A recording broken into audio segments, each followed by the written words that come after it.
প্রধান উপদেষ্টা প্রফেসর মোহাম্মদ ইউনুস বলেছেন, বাংলাদেশ শিপিং কর্পোরেশনকে বিএসসি একটি শক্তিশালী ও লাভজনক প্রতিষ্ঠান থাকতে হবে।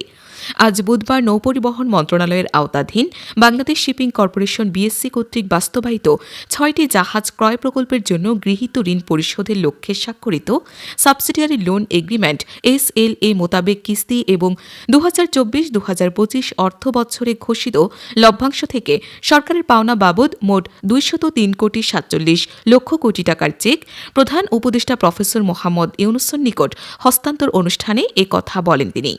রাষ্ট্রীয় অতিথি ভবন যমুনায় প্রধান উপদেষ্টার কাছে চেক হস্তান্তর করেন নৌপরিবহন উপদেষ্টা এম শাখাওয়াত হোসেন ও বিএসসি ব্যবস্থাপনা পরিচালক কমোডর মাহমুদুল মালেক এই চেক হস্তান্তর করেন।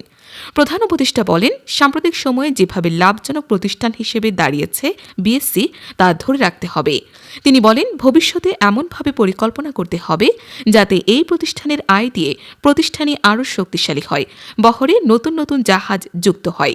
তিনি বলেন, বিএসসির বহরে আরও জাহাজ যুক্ত হলে নাবিকদের মধ্যে উৎসাহ বৃদ্ধি পাবে এবং নতুন কর্মসংস্থান সৃষ্টি হবে। তিনি বলেন, মেরিন একাডেমিগুলোর প্রশিক্ষকদের যথাযথ সম্মানী দিয়ে ধরে রাখতে হবে যাতে তারা বিশ্বমানের নাবিক তৈরি করতে পারে।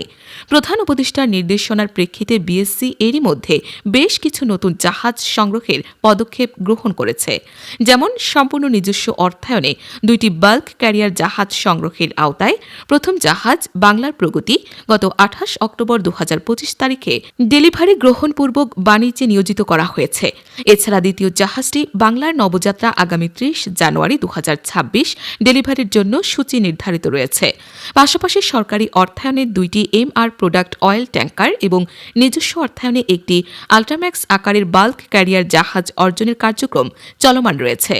সর্বোপরি চীন থেকে G2G ভিত্তিতে আরও 4টি নতুন বড় জাহাজ মাদার ভেসেল সংগ্রহ সহ বেশ কিছু জাহাজ অর্জন করার পরিকল্পনা গ্রহণ করা হয়েছে।